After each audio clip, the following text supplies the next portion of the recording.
ایک مرتبہ لاہور کا ایک نوجوان میرے پاس آیا، اب اس کی شادی 1-2 مہینے پہلے ہوئی تھی، اور شادی کے چند ہی دنوں بعد یہ سلسلے میں داخل ہو گیا، بیعت ہو گیا۔ اب اس نے چہرے پہ داڑھی بھی سجا لی، نمازیں بھی پڑھنی شروع کر دیں، تو نیکی پہ آ گیا۔ اللہ کی چاند کے ایک دن میرے پاس آیا، غصے میں تھا۔ میں نے پوچھا خیریت ہے؟ اللہ کی چاند کے ایک دن میرے پاس آیا، غصے میں تھا۔ میں نے پوچھا خیریت ہے؟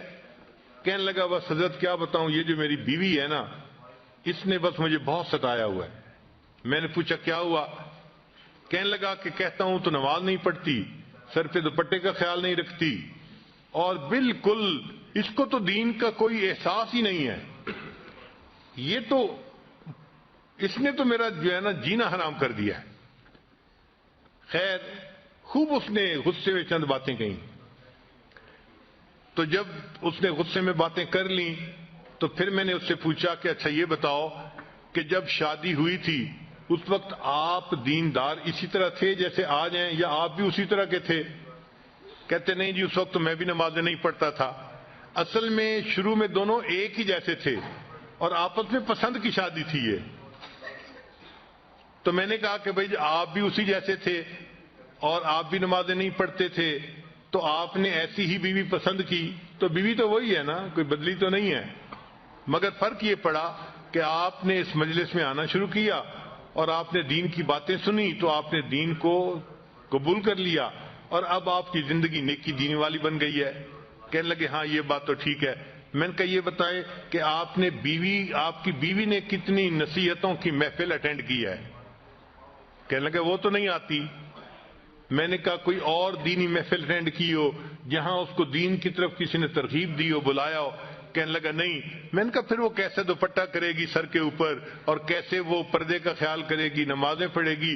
اس کو تو سمجھانے والا کوئی ہے ہی نہیں۔ آپ کو تو سمجھانے والے مل گئے، اس کو تو نہیں نہ ملے۔ تو اب اس کو فیل ہوا کہ بھائی حضرت جی مجھے آہستہ آہستہ نا اس بات پہ لے آئیں گے کہ اچھا اس کو محفلوں میں لایا کرو، تو یہ تو کام لمبا ہو جائے گا نا۔ اور وہ تو جلدی حل چاہتا تھا کہ حضرت جی مجھے کہیں وہ نماز نہیں پڑھتی، تم جاؤ ذرا اس کو سیدھا کرو۔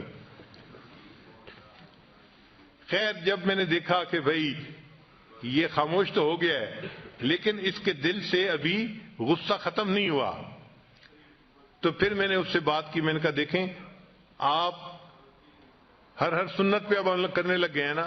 کہنے لگا جی میری کوشش ہوتی ہے ہر بڑی اور ہر چھوٹی سنت کے اوپر عمل کروں، میری پوری زندگی سنت کے مطابق ہو جائے، اور آپ بھی یہی تلقین کرتے ہیں۔ میں نے کہا اچھا میں آج آپ کو ایک سنت بتاتا ہوں، آپ اس کے اوپر عمل کریں۔ کہنے لگا جی۔ میں نے کہا آپ واپس جاتے ہوئے کسی دکان سے مٹھائی کا ڈبہ ساتھ لے جائیں، اور جب گھر جائیں تو دسترخوان پہ جب ڈبہ رکھا جائے تو اس میں سے مٹھائی کا ایک پیس اٹھا کے اپنی بیوی کے منہ میں ڈالنا۔ جب میں نے کہا تو وہ مجھ سے پوچھتا جی؟ میں نے کہا بھائی میں فارسی نہیں بول رہا، میں آپ کی زبان میں ہی آپ سے گفتگو کر رہا ہوں کہ آپ ایک مٹھائی کا ڈبہ لے کے جائیں اور بیوی کو ہدیہ دیں، اور جب دسترخوان پہ وہ ڈبہ رکھا جائے تو اس میں سے ایک پیس اٹھا کے تو اپنی بیوی کو مٹھائی کھلائیں۔ جب میں نے کلیئر لفظوں میں پھر کہا پھر اس کو بات سمجھ میں آئی۔ کہنے لگا جی بہت اچھا۔ خیر وہ بندہ چلا گیا۔ اللہ کی شان کے چند دنوں کے بعد وہ آیا اور اس کی آنکھوں سے آنسو تھمتے نہیں تھے۔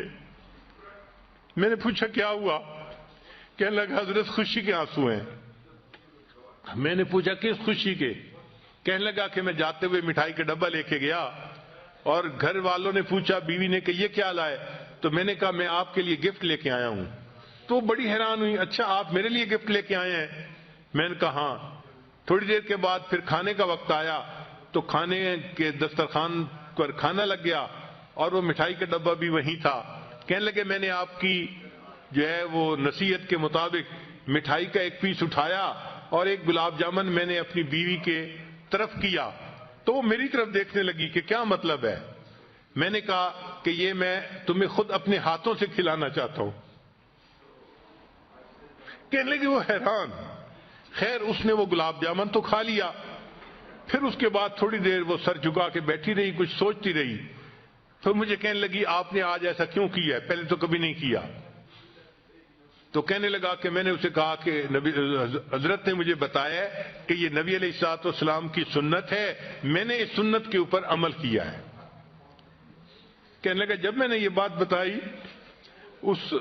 میری بیوی کی آنکھوں میں سے آنسو ٹپک پڑے اور وہ کہنے لگی اچھا یہ نبی علیہ السلام کی سنت تھی؟ میں نے کہا ہاں۔ تو کہنے لگی اچھا کیا میں بھی اور سنتوں پہ عمل کر سکتی ہوں؟ تو میں نے کہا ہاں کر سکتی ہو۔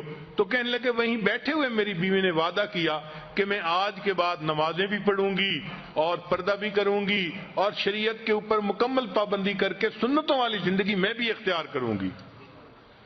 نبی علیہ الصلوۃ والسلام کی ایک سنت نے پورے گھر کے ماحول کو بدل کے رکھ دیا اور وہ بچی نیک بن گئی اور بعد میں وہ بچی عالمہ بھی بن گئی۔ تو گھر کے اندر نیکی کا ماحول رکھنا، نیکی کی تلقین کرتے رہنا، یہ خاوند کی ذمہ داری ہوتی ہے۔